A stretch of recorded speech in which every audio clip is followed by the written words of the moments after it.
أعوذ بالله من الشيطان الرجيم بسم الله الرحمن الرحيم الحمد لله وكفى ثم الصلاة والسلام على عباده الذين اصطفى وبعد السلام عليكم ورحمة الله وبركاته aray musidɓe julɓe tedduɓe teddirɓe l'islam ɓawon yettude o hana ɗo yettede ɗum ko Allah donone laɗo makko on sallallahu alayhi wa sallam kanko e ɓeygure makko nen fof e sahabaɓe makko ɓen fof e kala jokkuɗo lawol ɓeɗo yo Allah waɗu en e maɓɓe mi salmini on salminago l'islam salminago yimɓe aljanna ka aljanna yo Allah waɗu en fof meɗen heeɗiɓe nde yewtere ɗo naftiri nde yewtere ɗo e kala saki toyɗo nde yewtere ɗo kadi ila yawmil qiyamati jiyaɓe yimɓe aljanna.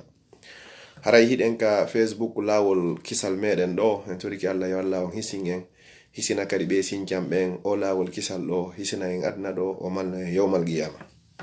haray musidɓe julɓe tedduɓe Allah subhanahu wa ta'ala o himo dali fa zakkir fa inna dhikra tanfa'ul mu'minin o haray andintin andintin gongol haray hino nafa gomnimɓe ɓen. haray ko nafoore wotere mi woni andintinde ɗo koko julɓe ɓen fof andi kono ɓay haray jumare be khutubete ko fi andintingol jama on wonnoɓe muɗum yoɓe ɓeydu duumade ɓe ala no wadde haray yoɓe fuɗɗo waɗugol sabu nafoore molanade hino e muɗum. No wodi zikru goto no Allah jantorte ma innen du'a mo on tigi wawlata ko honde tuma o wowlete ko sa salmini subaka on ado a wowlugol, sa salmini subaka on ado a yewtitugol goɗɗo janga o du'a ɗo. Sa jangimo Allah subhanahu wa ta'ala o winnante moƴƴi 10 o montanama bakkatuji 10 o ɓantanama darjaji 10 o renama immorde kala ko anya o renama immorde e sheytane e nder ngal nyallal ɗon sabu o du'a mo waɗɗa ɗo.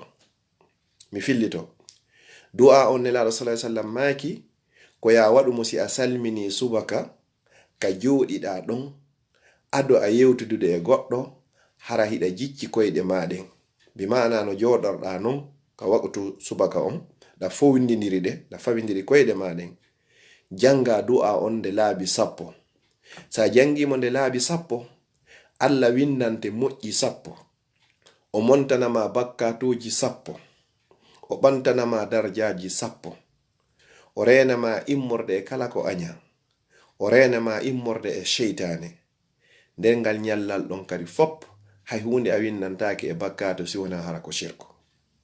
Ko hombo woni on du'a ko tawata en fu meɗen hiɗen hunjimo hiɗen andimo hiɗen gollitiramo kone ko woni eske non hiɗen waɗude mo hara en wattanari tun hakkille makko ko honɗum on tigi wi'ata o wi'a la ilaha illa Allah wahdahu la sharika lahu lahul mulku wa lahul hamdu yuhyi wa yumitu wa huwa ala kulli shay'in qadir. Ko zikro ɗo na ko satti mi fillitomo la ilaha illa Allah wahdahu la sharika lahu lahul mulku wa lahul hamdu yuhyi wa yumitu wa huwa ala kulli shay'in qadirun. On tigi wowla oɗo nde laabi 10 sa waɗi ɗum ɗo ɓawo a salminde subaka on karamo ko ɓe gono inni sa salmini kadi futuro on waɗamo kadi laabi 10 Allah montanima bakkatuji 10 o windanima moƴƴi 10 o ɓantima darjaji 10 o renima immorde kala ko anya o renima immorde sheytane. O du'a ɗo wattanen hakkil makko e moƴƴa o kutatama hay e hunde koko wonata sabu ko okkuma aljanna wona sabu ko monti yaafi bakkatuma wona sabu ko ɓanti darjama wona sabu kadi ko renaɗa immorde o wiyeteɗo sheytane yalla dandu en bone sheytane. ɗum ɗo ko moƴƴere go moƴƴiri ɗiɗaɓere nden ko tawata en wattanta hakkille muɗum kadi kono nafoore muɗum hino woodi moƴƴa.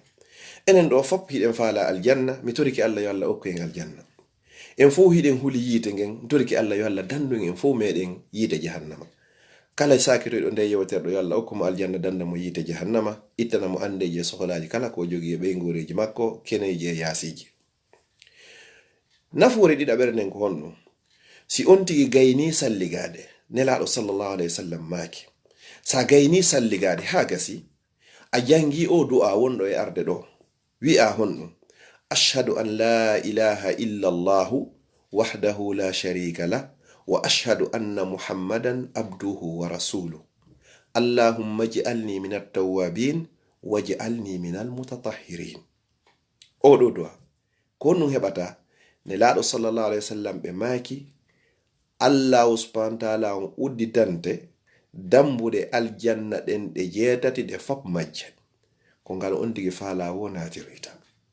sabu ko salligiɗa ha moƴƴi salligorɗa no salligorte noon janguɗa o du'a ɗo.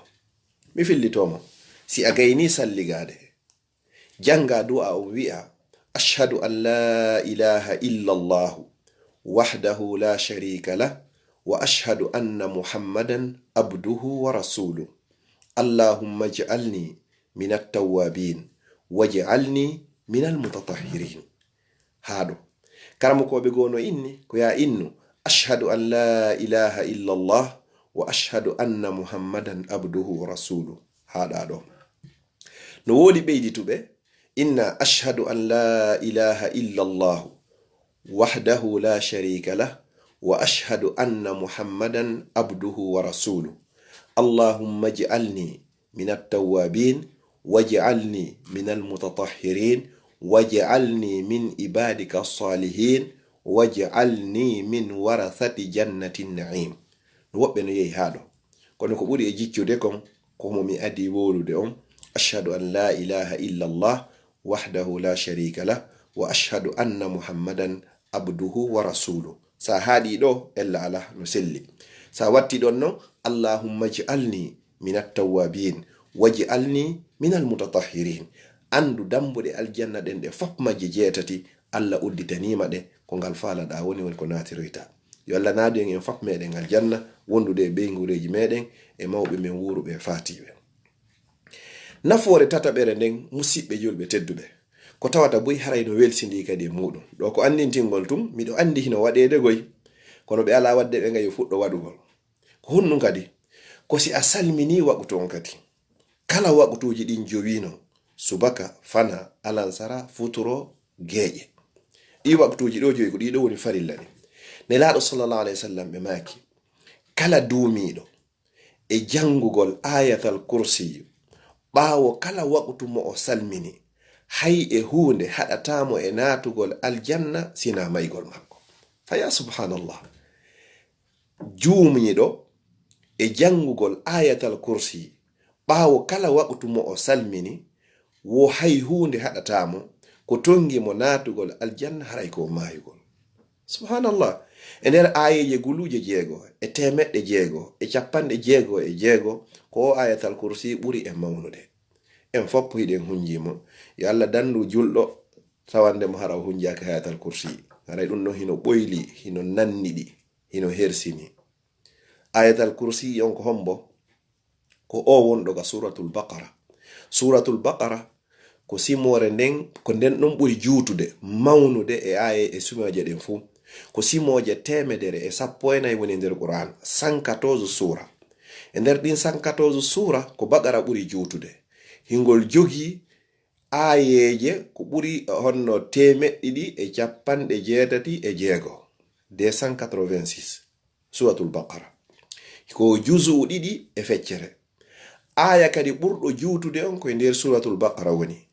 aya ɓurɗo e mawnude on kadi koye suratul baqara woni. aya sakkitiɗo tippade on kadi e nder Qur'an koye suratul baqara koye woni.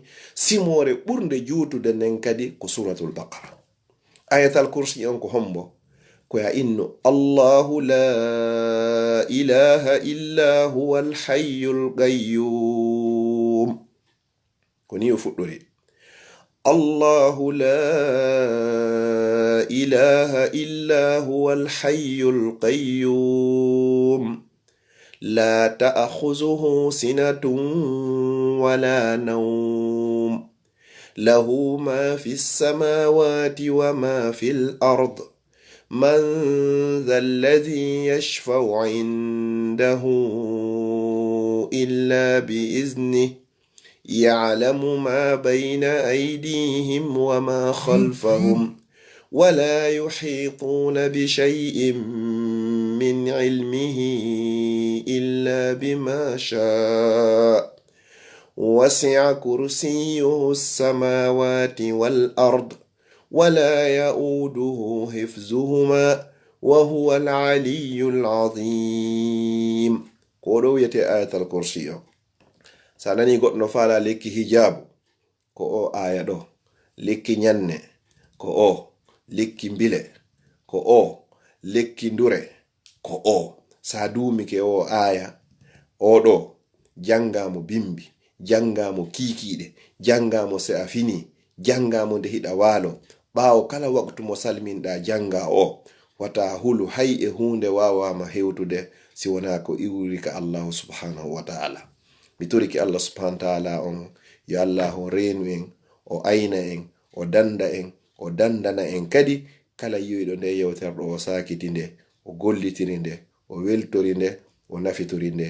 yo Allah waɗan mo joddi aljanna haray ko andintingol miɗo andi fu hino andi ɗum ɗo kono ɓayjuma be hutbete ko fi andintingol wonande wonɓe yeggitude ɓen.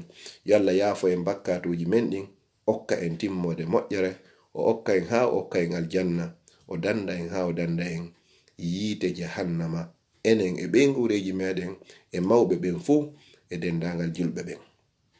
mi toriki Allah subhanahu wa ta'ala on kala ka julɗo nawni yo Allah on dikkinmo. mi turiki Allah subhanahu wa ta'ala kala ka julɗo maapi wonde ande yo Allah on ittanmo.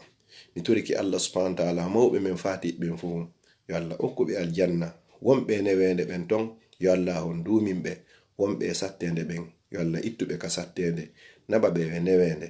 enen kadi ko ñaawa e maɓɓe kon nde no ñaawa e meɗen yo Allah taw hara ko e yaafaɓe.